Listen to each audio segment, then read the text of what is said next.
know, a lot of people ask me, what are the weirdest animals that we keep here at the Reptarium? So I figured we'd just do a video on the 10 weirdest animals that we have at the Reptarium. And I tell you what, there is nothing more bizarre than a legless lizard. This guy is absolutely amazing. His name is Vlad. He's a European glass lizard, or what they would call a legless lizard. And yeah, it looks like a snake. I've talked about it before. Really bizarre evolutionary type of thing between snakes and lizards, right? Where, you know, you basically see right in this area is where the legs would normally have been. And you can see right here at the end, that's where it's vented. So the rest of its tail is that way. And sometimes they'll do this kind of spinny thing, almost like a rotisserie chicken or something like that. That's their kind of defense mechanism. And the way you'd really tell these guys between snakes is a few different things. Again, that length of the tail, number one. Number two, these guys have the little ears. You see, whoa, you see the little ears on there? And of course they have eyelids and can blink. We all know snakes can't blink, right? They have that ocular cap on them instead of blinking. And this guy is just so interesting. So again, a lizard that looks like a snake definitely makes the top number when it comes to most unusual animals that we work with at the zoo. And the second one I'm going to show you, and by the way, these are in no particular order, not from like the weirdest to the not weirdest, all that stuff, because obviously this is definitely bizarre, right?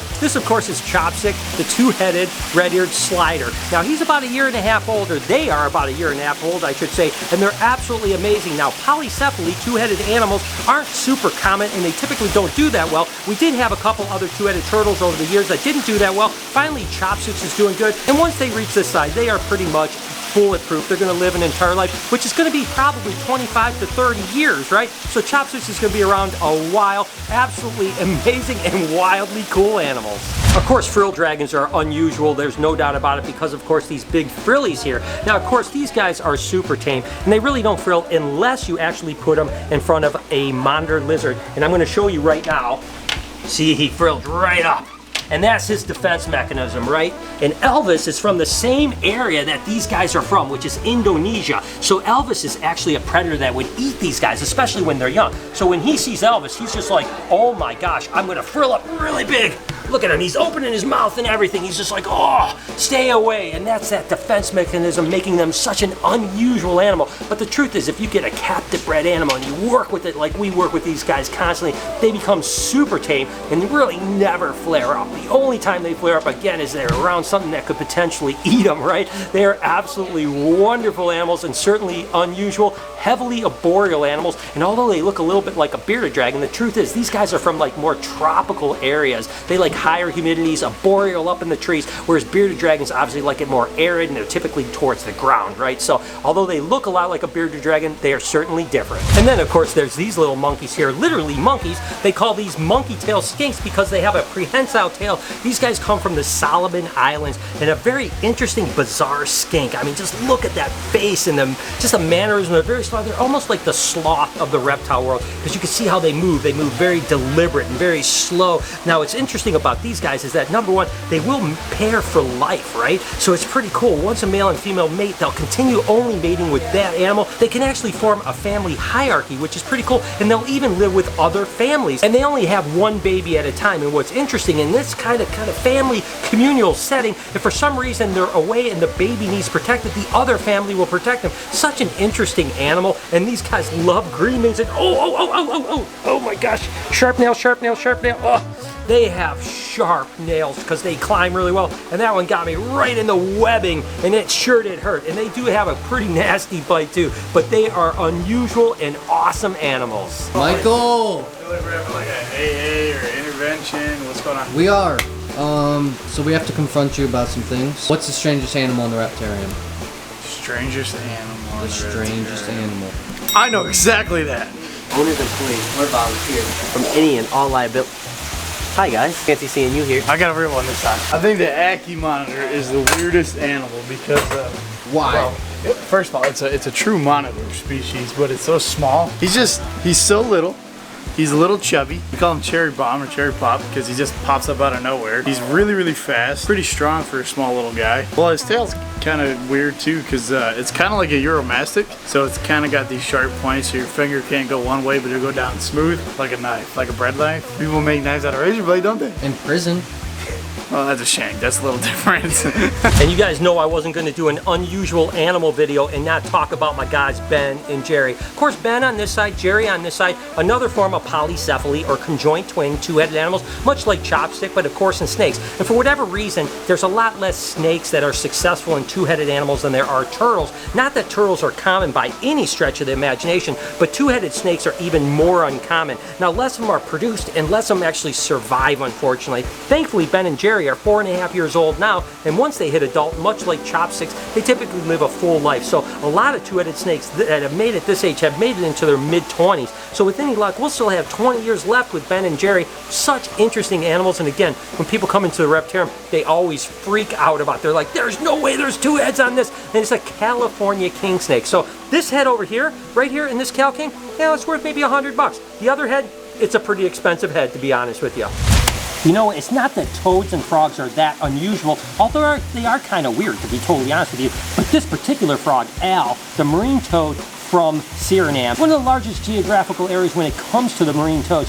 This is a pretty amazing animal, and it certainly is unusual because you would never think a toad that you might see in your backyard that's like this big that you catch when you're a kid could get this big, up to 2 pounds. I mean, he is just an absolute beauty. Hey Al, what are you doing, buddy? Just a crazy cool animal, absolutely unusual. And again, people freak out every time I take Al out, and that's why he had to make the top 10 unusual animals here at the Reptarium. And of course, these little glands here are his secretion glands. Now what happens is a frog's defense mechanism is the fact that if something's trying to eat it or devour it, it's going to secrete this milky substance that actually can kill their predators, right? And one thing, you take one little taste of that, that predator's like, no way, I'm not in it. We've all seen like garter snakes eating toads like this, right? And they get up to here and they get at that milky secretion in them, and then they have to spit the toad out. It's a great adaptation for defense when it comes to protecting a toad's life. There's certainly no weirder animal, and I never thought I'd own something like this, than Brillo the armadillo. Of course, he's the six-banded armadillo from South America. These guys are so absolutely crazy.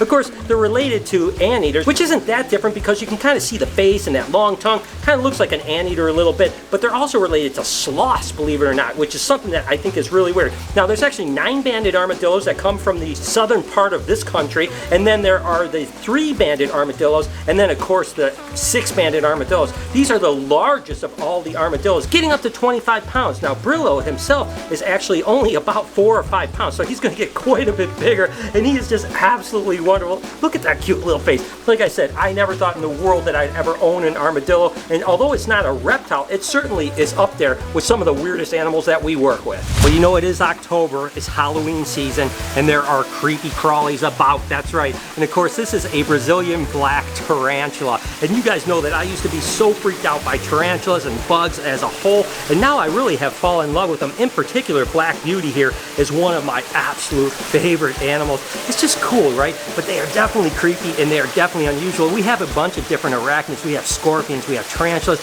we have cockroaches, we have all kinds of really cool stuff, but they are so unusual the way they move, the way they are. But the truth is that if you're fearful and you're arachnophobic, I always tell people the thought of holding a tarantula like Black Beauty is way worse than actually holding it. Once you hold it, you're like, wow, that's actually pretty cool. It's so light you can barely feel. It's like holding a cotton ball, to be totally honest with you, and it's just a wonderful animal. And the more I learn about tarantulas, the more I fall in love with them. But they are definitely unusual little critters. Jay, welcome back. Welcome back. I have a question for you. I did get kicked out of the casino in Vegas, that's true. I know. You're in a horrible spot. So now that you're back, we have a question for you. What's the strangest reptile at the zoo? Ooh. Am I gonna have to tell you about it? Because I know a really strange one, but I don't really know anything about We it. can make it up. Follow me. Let's go, guys. Right this way. Come on, guys. All right, guys. This, I think, is the strangest animal we have. Oh, why is he mad right now? He actually has never tried to bite me, and he just did. No, he didn't. Yes, he did. Look at him. What's wrong with him? Okay, well, get him out for me, Mike. There you go. Now he's good? Yeah. So this is John, also known as Jonathan. This is a vinegaroon. Am I talking to the wrong camera? Yeah. Okay. So this is John. He's a vinegaroon, also known as a whiptail scorpion. Like the one from Harry Potter? I've never seen Harry Potter. It's not like the one from Harry Potter though. And it's just a really weird animal because it looks like a scorpion, right? But it's really a spider. So it's called a vinegaroon because they actually secrete the substance that's some percent vinegar and some percent acid. So to some small things like ants, worms, maybe small roaches, it's lethal, dead. But to us, it's nothing. It just makes your hands stink like vinegar. I would say this one actually falls into the not only unusual, but absolutely adorable category. Of course, that's the hognose snake. This is Peppa, the hognose snake. And that little tiny pug nose is why these guys are called hognose. And I just think it's amazing. Now, they'll actually use that nose to dig in dirt and actually burrow down because these guys are completely ground dwellers. Never gonna see these guys up in the trees or anything like that. They are just so weird and so cute. And of course, one of their most interesting defense mechanisms is as a baby, even in captive bred, some of them will actually flip over and they'll actually stick their tongue out, open their mouth, and act like they're dead. And they'll even secrete a little bit of musk that's a foul smell. So that way, when a predator is coming up to try to eat it, they flip over, they stick their tongue out, they got this musky, kind of almost dead smell to them, and the predator thinks like, I don't want to eat that, that's some rotting flesh, I'm walking away. And then of course when the predator goes away, flips back up, and it's so cute to see it. It doesn't happen that often, but when we do see it, it's absolutely incredible. So hognose are definitely one of the most unusual snakes we work with here at the Reptarium.